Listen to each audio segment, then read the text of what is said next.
simpático y parasimpático, que tienen acción sobre todos y cada uno de estos sistemas. Entonces, ante situaciones de peligro, ya acordamos que el sistema simpático pone en alerta. A nivel del sistema visual ocurre una dilatación de la pupila para poder percibir mejor el peligro, detectar y discriminar cualquier situación o estímulo amenazante, pero estando en reposo, como en este momento, no se necesita tanta luz. Si estuviéramos en examen, entonces sí tendría la pupila dilatada. El sistema cardíaco, mientras el simpático lo acelera, el parasimpático lo regresa a su estado basal. ¿Qué pasa durante el sueño, durante ese periodo que todos deseamos y ansiamos aquí en el Señor, donde la necesidad corporal baja al mínimo? ¿Qué pasa con la frecuencia cardíaca? Se reduce al mínimo necesario. Pero ¿qué pasa si tienen una ensoñación, una pesadilla? ¿Qué sucede? Se despiertan, alerta, con una frecuencia cardíaca elevada. Si se toman la presión en ese momento, va a haber la presión elevada. ¿Por qué? Porque en ese periodo de ensoñación hubo una descarga simpática, porque en su momento su mente no sabía si era realidad o en efectivo sueño. Entonces, esto les habla que aún en el sueño el sistema simpático y parasimpático están en acción, mientras que el sistema respiratorio, el sistema parasimpático reduce al bronquio a su estado normal, el simpático lo abre. ¿Para qué? Para que haya un mejor intercambio de gases.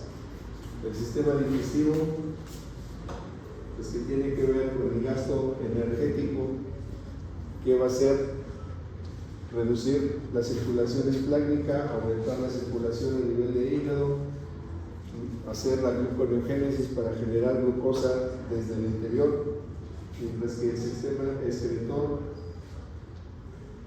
nos va a dar un proceso que nos va a poner con secreción de sudoración para poder estar en atención a una situación de alerta. Entonces, ¿cuál es la función del sistema simpático? ¿Qué acción está teniendo aquí la gacela de bronquio? Huida. ¿Y qué está haciendo el león? Como todo buen católico, está dando: Señor, gracias por los alimentos que vamos a recibir. Entonces, la función del nervio simpático pone en nuestro cuerpo en una alerta fisiológica, ¿sí? Y cuando el cerebro manda la señal de activación, o sea, ¿qué señal de activación está mandando el cerebro de la gacela? Está viendo al león, ¿sí?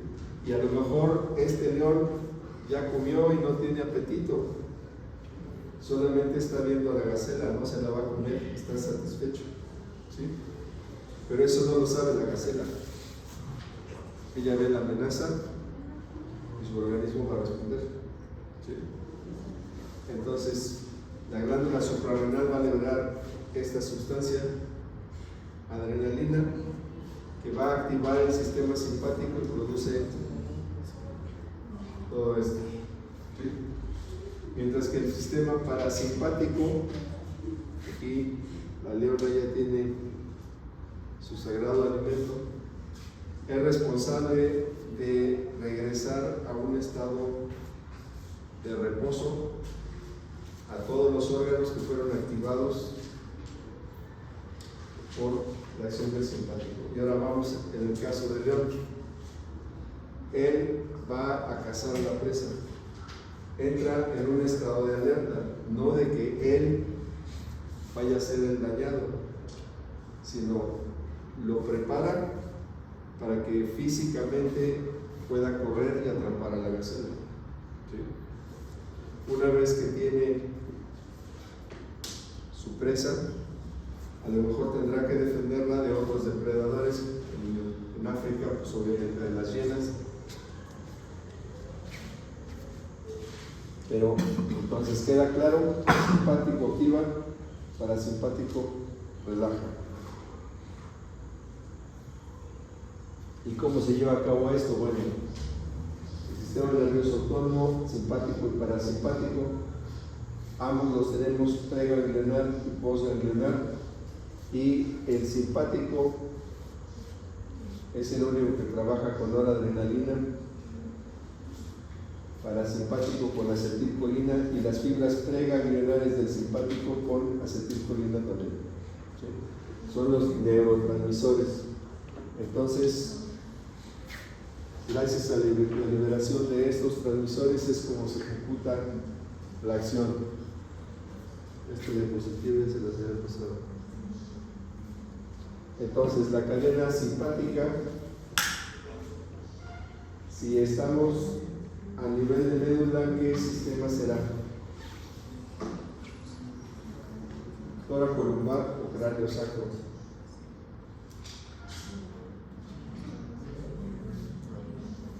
Si estoy teniendo médula y ganglios paravertebrales,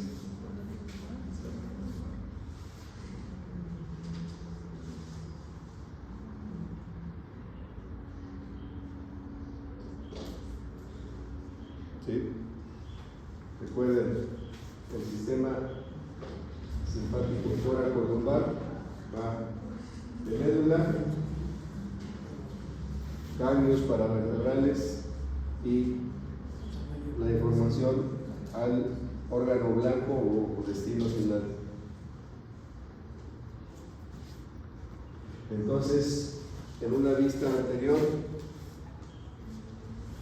tenemos los nervios vagos, que es el capítulo que sigue de la serie de Netflix. Vago derecho, vago izquierdo, y estos van distribuidos a nivel de columna cervical, van adheridos o en íntima relación con la carótida. A nivel abdominal van también próximos a la arteria aorta y van terminando hasta el plexo celíaco, también en relación con los grandes vasos. Entonces, tenemos que tener una cadena cervical, una cadena torácica, una cadena abdominal y los ramos celíacos para la parte final del tubo intestinal. Entonces,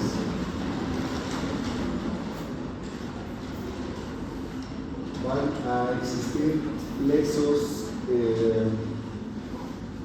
muy importantes: plexo celíaco, plexo mesentérico superior, plexo renal y suprarrenal, plexo intermesentérico, plexo testicular u ovárico, dependiendo del sexo, plexo mesentérico inferior, plexo hipogástrico superior y los plexos hipogástricos inferiores. Entonces, va representado todo junto con la aorta, el plexo cervical, obviamente a nivel de carótida, pero plexo celíaco, ¿a qué órganos irá distribuido? ¿A dónde se les ocurre, doctor? Pues es el hígado, estómago, vaso, parte del intestino, páncreas. Y pues el nombre lo dice: plexo renal y suprarrenal. ¿A dónde va? Plexo testicular, pues ya saben a dónde va. Plexo intermesentérico y el mesentérico inferior, ¿hacia dónde va? Pues la parte baja del intestino delgado, al principio del colon. Plexo hipogástrico, aquí en la bifurcación, las ilíacas, y los plexos hipogástricos derecho-izquierdo, que van adheridos hacia las ilíacas, y hay un plexo menor que es impar. Al final de la unión de los dos troncos simpáticos da uno solo. Entonces, la distribución de los ganglios son cuerpos celulares, ¿sí? Un ganglio va a ser cuerpos celulares de las neuronas postganglionares y va a ser los paravertebrales. ¿A qué representación van? Toracolumbar, mientras que los prevertebrales, los que van por delante, es para la división cráneo-sacral, ¿sí?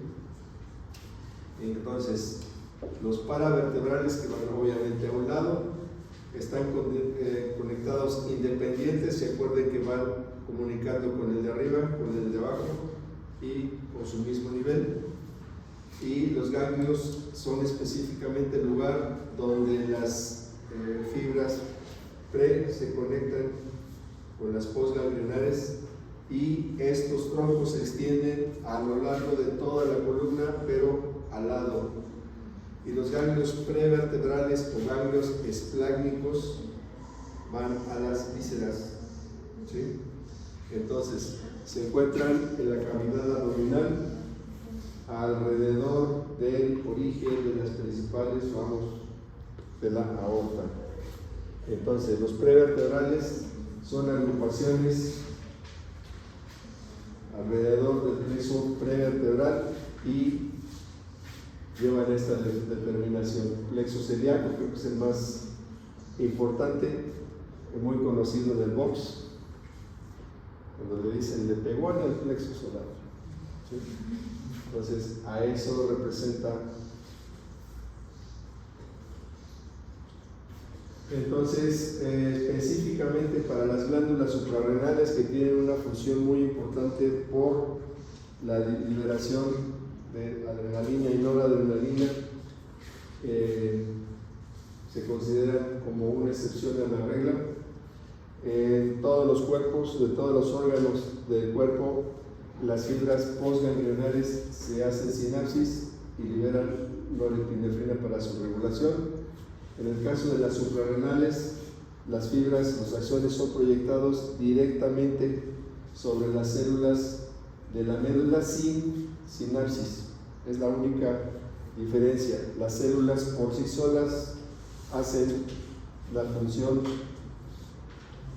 de las fibras postganglionares liberando el neurotransmisor, y directamente esto va, el neurotransmisor, al torrente sanguíneo, lo que da lugar a una respuesta generalizada. Aquí el ejemplo: ustedes están distraídos con el celular, van a cruzar la calle, viene el crobús, los alcanzan a detener y en una fracción de segundo ya hubo una respuesta, ¿sí?, por la liberación de la adrenalina ante el evento que puso en riesgo su vida, ¿sí? De esta forma, la excepción son las fibras de las suprarrenales, que actúan de forma directa, sin relevo, sin sinapsis. Ahora, el sistema nervioso entérico, algunos lo llaman el segundo cerebro, y si vemos la morfología del intestino acomodado, se dejaría unas circunvoluciones, ¿no?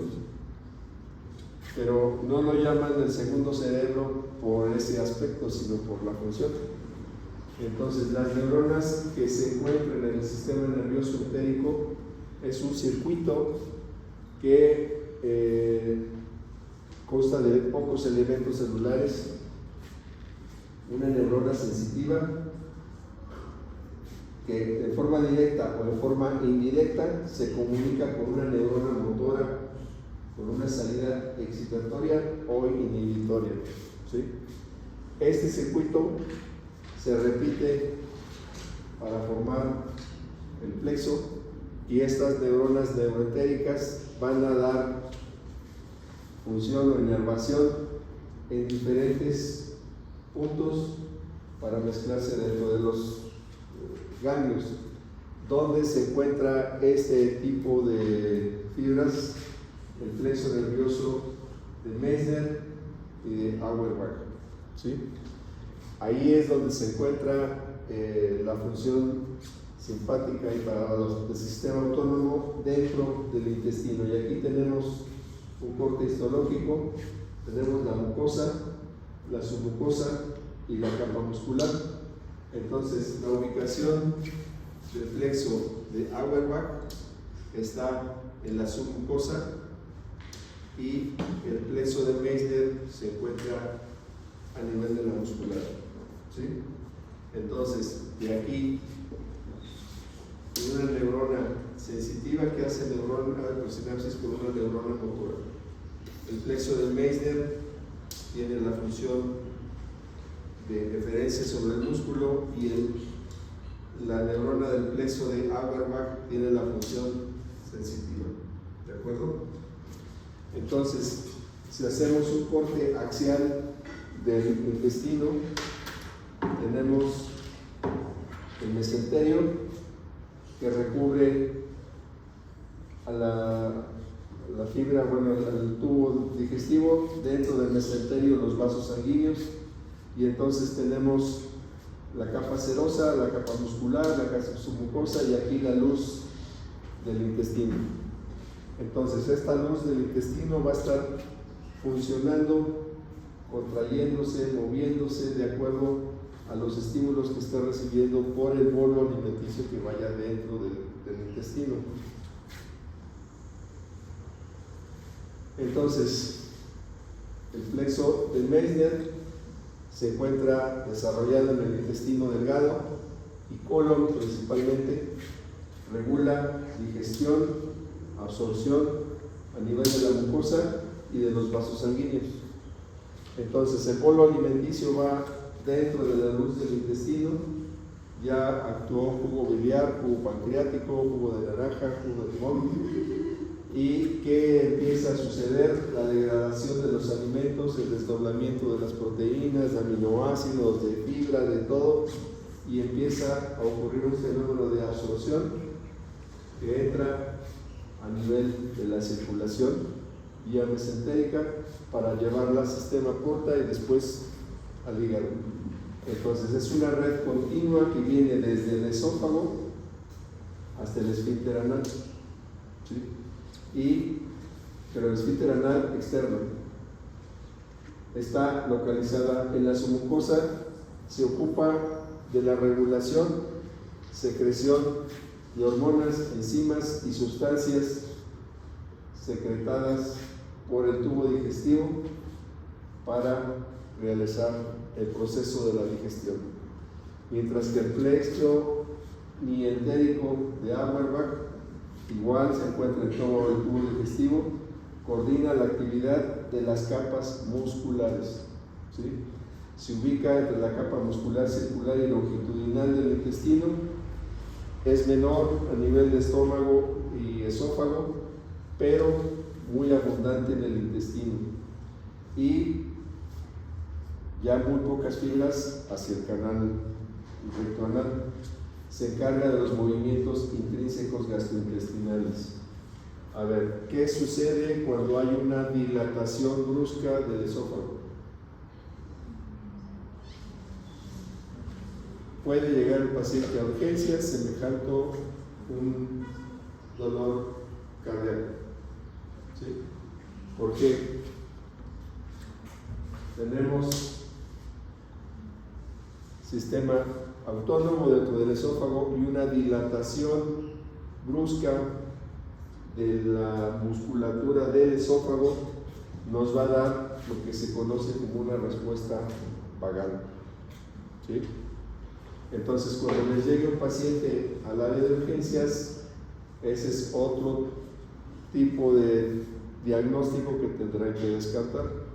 ¿Qué pasa cuando comen alimentos que les fermentan mucho? Verbigracia, frijoles, habas. ¿Qué pasa con la fermentación? Va a haber una dilatación del tubo digestivo, específicamente del delgado. ¿Qué va a suceder? Esa dilatación me va a dar un estímulo sobre el plexo de Auerbach y también puedo tener una respuesta vagal. ¿Qué sucede?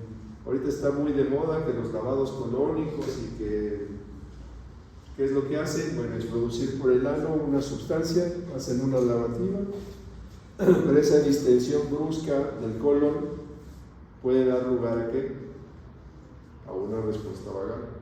¿Sí? Entonces, cualquier tipo de afectación sobre la pared del intestino con su dilatación brusca va a tener una comunicación directa hacia el encéfalo y me va a dar una alteración principalmente cardiovascular. Entonces, en el plexo de Meissner, la función es, ahora sí que supervisar qué es lo que está ocurriendo dentro de la luz del intestino, ¿sí? Regular la actividad del epitelio, principalmente de las glándulas exócrinas como endócrinas, dentro de la pared del intestino. Esto lo van a ver en su entrenamiento en gastroenterología. El proceso de la digestión es bastante complejo. Esto es lo que compete exclusivamente a la función de cómo va a estar contrayéndose, dilatándose, moviendo, produciendo sustancias que van a ser necesarias para la activación, la absorción del bolo alimenticio. Este plexo está en coordinación con todo el sistema nervioso, con todo el sistema nervioso autónomo. Regula también el flujo sanguíneo, ¿sí? ¿Qué pasa? Todos aquí, el que diga que no lo ha sentido, no se lo creo, el mal llamado mal del pueblo. ¿Qué sucede ahí? Comieron copiosamente, el intestino pues se dilata y está funcionando de manera normal para dar todo el proceso digestivo, pero como dentro del proceso digestivo hay un fenómeno de absorción, ¿qué pasa? Los vasos sanguíneos dentro del tubo digestivo se van a dilatar, tanto arterias como venas. ¿Por qué arterias? Pues porque si está trabajando este músculo necesita mayor aporte sanguíneo, y como está pasando nutrientes del lumen hacia el tejido venoso, también necesita ese aporte. Entonces el intestino va a sustraer una cantidad importante de sangre, y entonces ¿qué es lo que va a ocurrir a nivel cerebral? Es como si tuviéramos un choque homolémico fisiológico, ¿sí? Por eso es que nos da letargo, nos da sueño, y por eso las abuelitas decían: no te metas a nadar después de comer, no tanto porque te va a hacer daño, sino porque tu sistema autónomo no va a responder a la misma velocidad porque tiene un secuestro de sangre acá, ¿sí?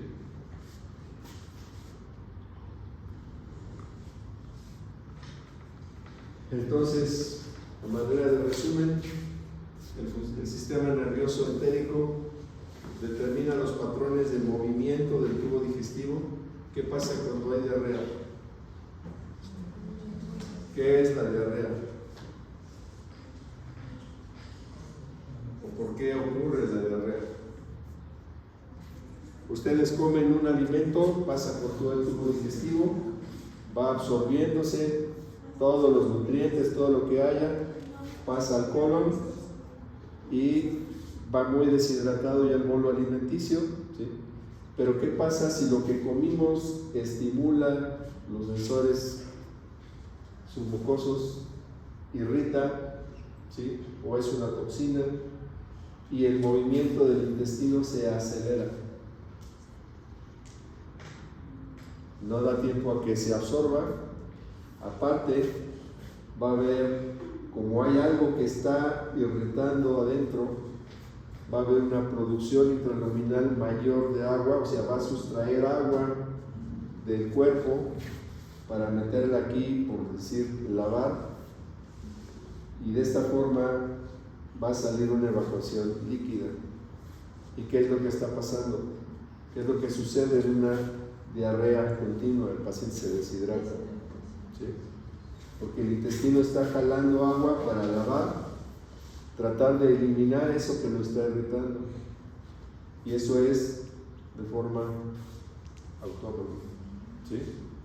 Entonces, controla la secreción del ácido gástrico, regula el movimiento de los fluidos que van a estar atravesando su epitelio, modifica el flujo sanguíneo dependiendo de la etapa del TUPAS de la fase digestiva. ¿Para qué? Para regular, modificar la absorción de todos los nutrientes, interactúa con el sistema endocrino intestinal y con el sistema inmunitario, ¿sí? Mantiene la integridad de la barrera del epitelio. ¿Y qué pasa cuando se altera el flujo o la cantidad de bacterias dentro del tubo digestivo? Ahí la doctora está tomando un Yakult. ¿Qué ventajas tiene el Yakult? Aparte de mucho azúcar, favorece la probiota, ¿sí?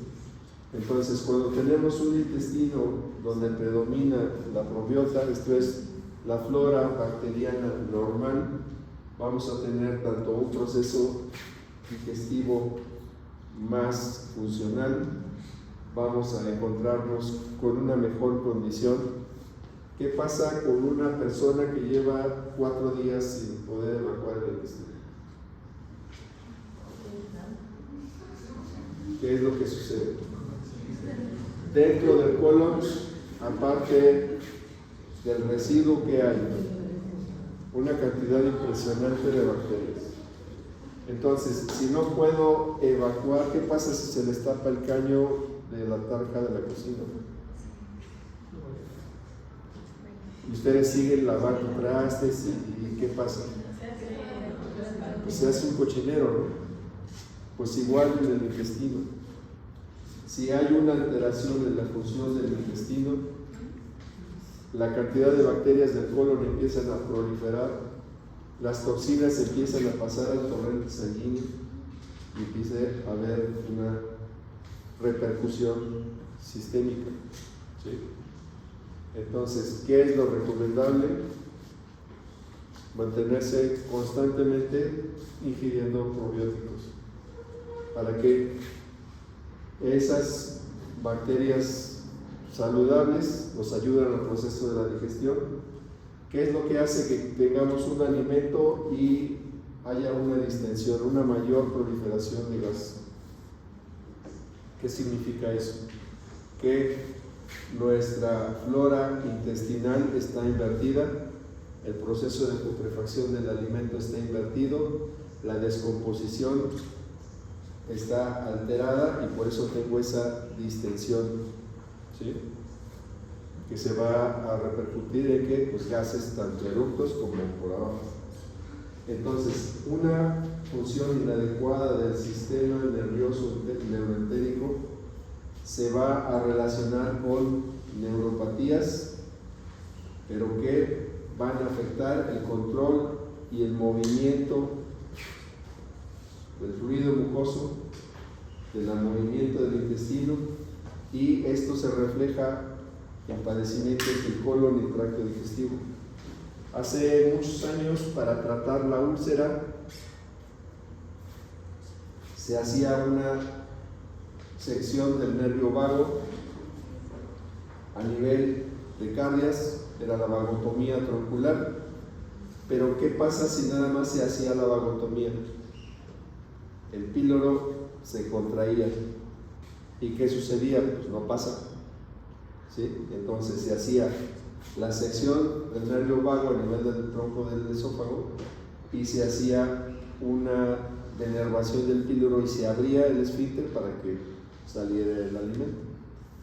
Desconozco si todavía en este momento se sigue haciendo, creo que ya no, pero esa fue una técnica quirúrgica muy empleada para el manejo de la úlcera gástrica, al menos cuando en 1800 yo era estudiante. Entonces, una alteración o función inadecuada del sistema nervioso neuroentérico me va a dar una neuropatía, obviamente a nivel de plexo de Meissner y Auerbach, que me va a condicionar todos los padecimientos del colon, ¿sí? Y esto puede tener un origen congénito o adquirido. Adquirido, pues puede ser por una condición médica secundaria, por una situación iatrógena que acaba dañando significativamente el funcionamiento del nervioso entérico, que cuál es plexo de Meissner, plexo de Auerbach, y puede ocurrir por un efecto iatrógeno de algún fármaco o una neuropatología por drogas. El sistema nervioso entérico tiene la capacidad de monitorear todos los eventos que están ocurriendo dentro de la luz del intestino y generar los reflejos necesarios que van a realizar los patrones para realizar su movimiento de forma correcta. Y esto obviamente es de forma independiente. Eso sería bueno, ¿no? ¿Qué tal si en vez de tener un sistema nervioso tenemos un sistema nervioso?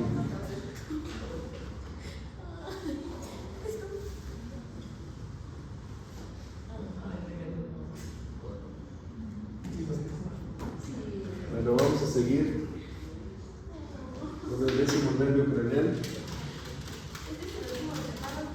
¿Eh? No, es el 10, son 12.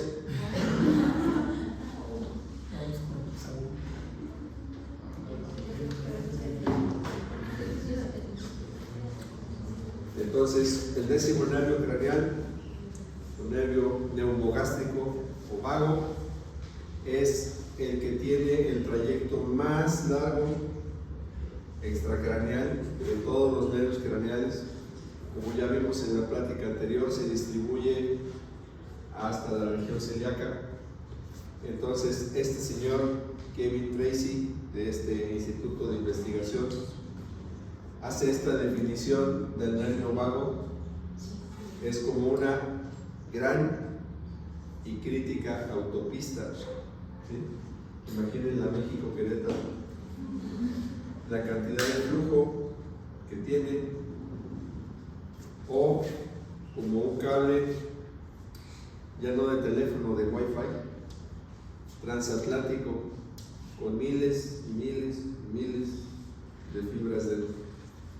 Entonces, desde su origen se va distribuyendo hacia todo el cuerpo. Entonces, este nervio, su mayor porcentaje son sensores que van a estar transmitiendo información desde todos los órganos del cuerpo hacia el cerebro. Y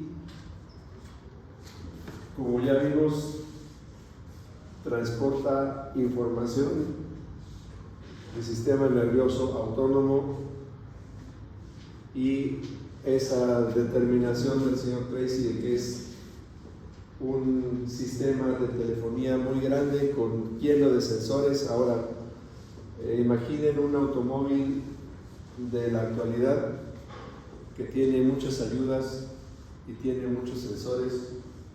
Quienes manejen y se les han encendido como arbolito de Navidad todos los sensores del carro, ¿qué indica? Pues que hay una falla aquí, otra falla acá, otra falla acá, ¿sí? Entonces, la función del nervio neumogástrico es recibir y llevar información de todo lo que está ocurriendo a nivel del cuerpo humano. Entonces, funciones: regula la frecuencia cardíaca, presión arterial, control de la contracción cardíaca, movimientos respiratorios, producción de sudor, responsables de la sensación gustativa, acuérdense del glosofaringio, que tiene comunicación con el nervio vago. Su origen a nivel vulvar, se conecta cerebro y médula espinal, sale del cerebro por el foramen yugular, desciende cuello tórax, termina del estómago, pero sigue los cables, los plexos. Entonces, es el más largo y complejo de los nervios craneales, difiere del resto ya que da información a todos los órganos del tórax, del abdomen y en menor proporción a la cabeza y cuello, porque ahí está distribuido su trabajo junto con otros nervios craneales. Se llama vago, ya que es denominado un nervio errante que desciende hasta el abdomen. Es el 10º nervio en surgir del encéfalo y por eso lleva el 10º nervio craneal y es un representante del sistema parasimpático. ¿Sí? Entonces, parasimpático igual a vago. Se encarga como elemento del sistema parasimpático de regresar al cuerpo al estado basal después de una estimulación simpática. Entonces, si el simpático acelera, el parasimpático va a regresar la frecuencia cardíaca a su estado basal. Entonces, el origen real son 4 núcleos: el núcleo motor dorsal, núcleo ambiguo, que es también se comparte con otros nervios craneales, núcleo solitario, que va a los órganos internos, principalmente del gusto, y el núcleo espinal del trigémino, que tiene fibras que convergen y da la información sobre dolor, temperatura, tacto profundo en parte de la dura madre, oído interno, fosa craneal posterior y la mucosa de la laringe. Entonces, estos 4 núcleos es el origen real. Entonces, tenemos la ubicación cuarto ventrículo y en el surco olivar su emergencia o su origen aparente. Entonces, nuevamente los núcleos dorsal, ambiguo, solitario y espinal del trigémino. Los ramos en la fosa yugular para la cubierta meninge, el auricular a nivel del cuello, faringio, laringio superior. Este es uno que yo tengo que estar cuidando mucho en los abordajes de columna cervical, porque si lo llego a lastimar, el paciente se queda con qué problema. Va a dónde? A las cuerdas vocales. Si se paralizan las cuerdas vocales, ¿qué va a pasar? Ya no va a poder hablar o algo. ¿Sí? Entonces no es lindo que yo le resuelva el problema del disco cervical, pero el paciente ya no habla. Imaginen que estoy operando a Pedro Ferriz de Con y lo dejo rojo. No está bonito, ¿no? Entonces tengo que estarlo cuidando. El campo de inervación: aferente sensitivo general, aferente visceral general, aferente especial, eferente visceral general. Entonces puede considerarse un nervio mixto y sus correlaciones clínicas: la vagotomía, que eso es una indicación quirúrgica, que puede ser una lesión unilateral o bilateral. ¿Cuándo puede ocurrir una vagotomía? Por ejemplo, en una reintervención de un problema de hernia hiatal, donde el cirujano en el abordaje laparoscópico está con un disector suave tratando de romper el amarre anterior, puede aferentar el esófago, ¿sí? Hacer una vagotomía, y si no se percata de eso y no hace la piloroplastia, volvemos a lo mismo. Tiene que haber una reintervención para liberar la función de ese píloro. Entonces, el recorrido hasta intestino delgado, intestino grueso, todas las vísceras, tórax, abdomen, va a tener una función o un control del nervio vago. Entonces, sus funciones: aferente, somático general, aferente sensitivo especial, aferente visceral, eferente somática y eferente visceral, en toda su distribución. Entonces, cuando en el examen se les pregunte o se les cuestione cuáles son las funciones del nervio vago, aquí está: eferente visceral, eferente somática, aferente visceral,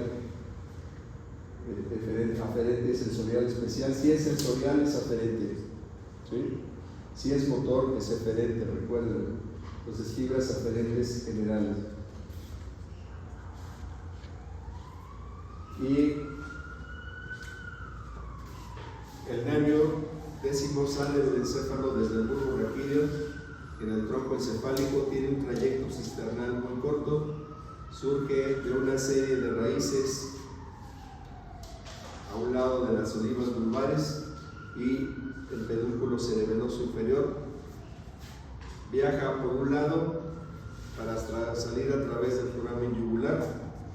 Los ganglios sensitivos del nervio vago tienen una porción ganglionar superior y una inferior, al igual que el glosofaringio. Recuerden que tiene un ganglio superior más pequeño que el ganglio inferior. El nervio vago se une a una raíz craneal del 11º nervio, que es el espinal.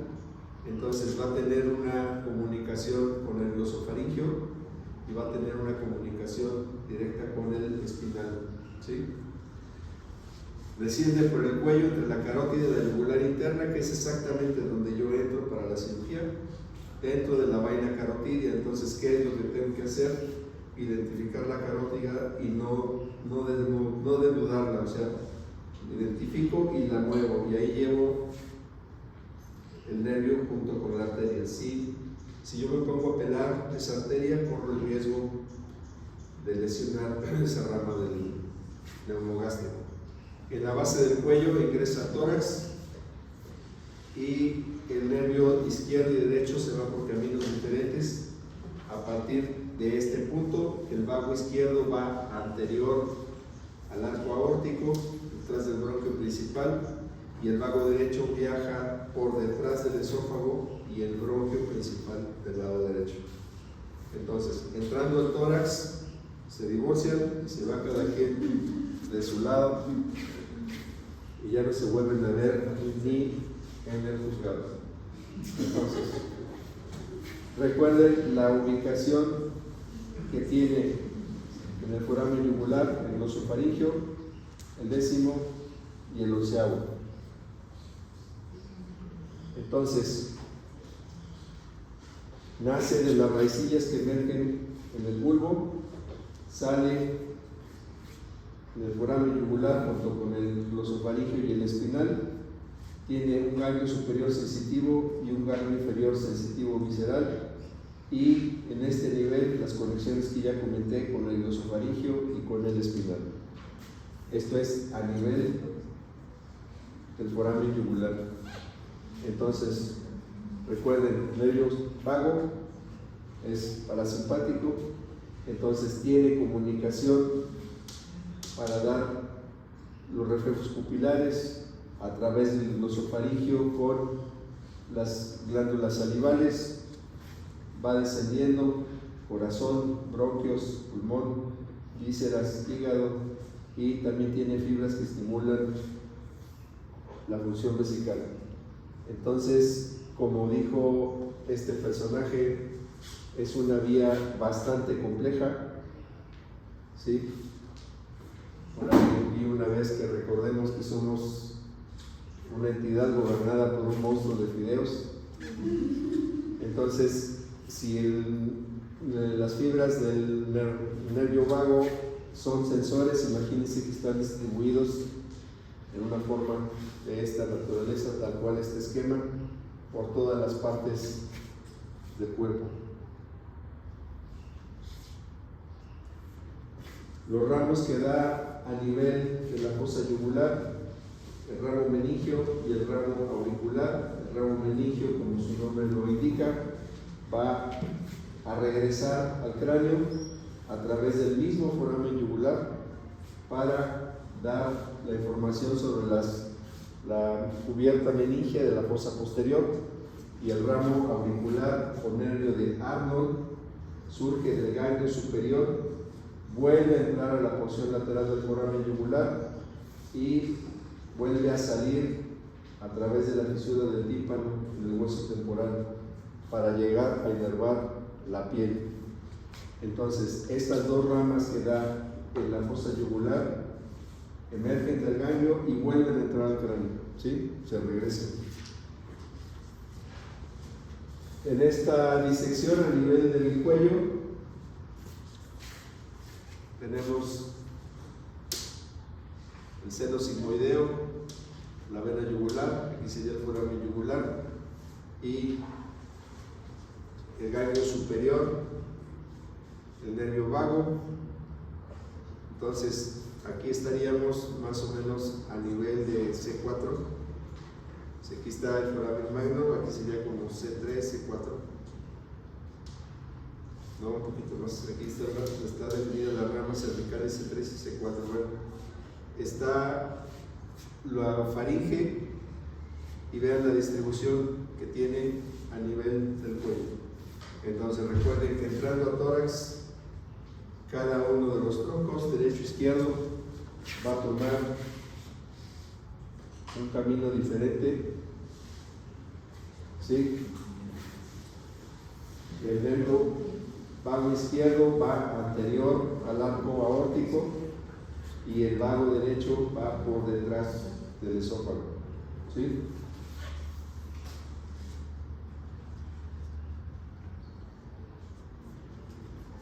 Entonces, en este esquema del exagerado de Metter, otra vez, desde su origen, la emergencia en el foramen yugular y la distribución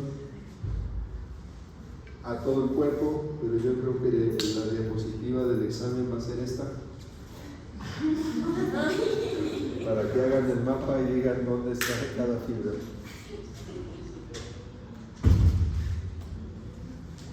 A nivel del cuello,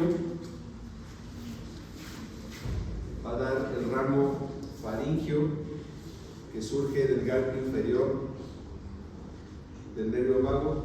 Tiene fibras aferentes viscerales y fibras motoras, o sea, eferente y motora. Las fibras eferentes son gracias al apoyo del espinal. Recuerden que tiene comunicación el vago con el glosofaringio y con el espinal a nivel del foramen yugular.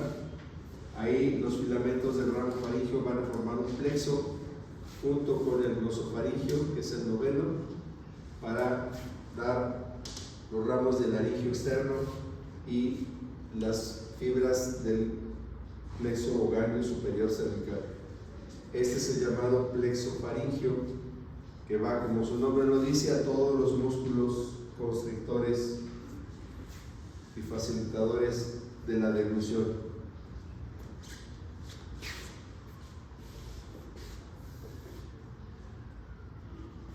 Entonces, el laringio superior y el laringio recurrente son fibras que dan dentro del cuello. ¿Qué otra implicación quirúrgica importante va a tener el oncólogo cuando esté haciendo cirugía de tiroides? Tiene que tener mucho cuidado con estas ramas. Es muy común que en cirugías extensas o tumores óseos muy grandes o tumores muy grandes de tiroides, estos nervios salgan lastimados y el paciente pues también sale con un déficit en la articulación, no en la articulación sino en la formación, sale disfónico en mayor o menor grado, y la lesión de cualquiera de estas fibras pues es irreversible, no hay manera de hacer anastomosis. Entonces tanto nosotros cuando hacemos el abordaje a la columna, este es un nivel ya muy bajo, está el manubrio del esternón, pero yo entro en este segmento, separo tráquea y esófago, carótida y yugular, las hago hacia un lado y yo entro aquí para quitar el disco. Entonces yo tengo que tener cuidado aquí, y el oncólogo en sus abordajes también tiene que tener precaución de no lesionar ese nervio.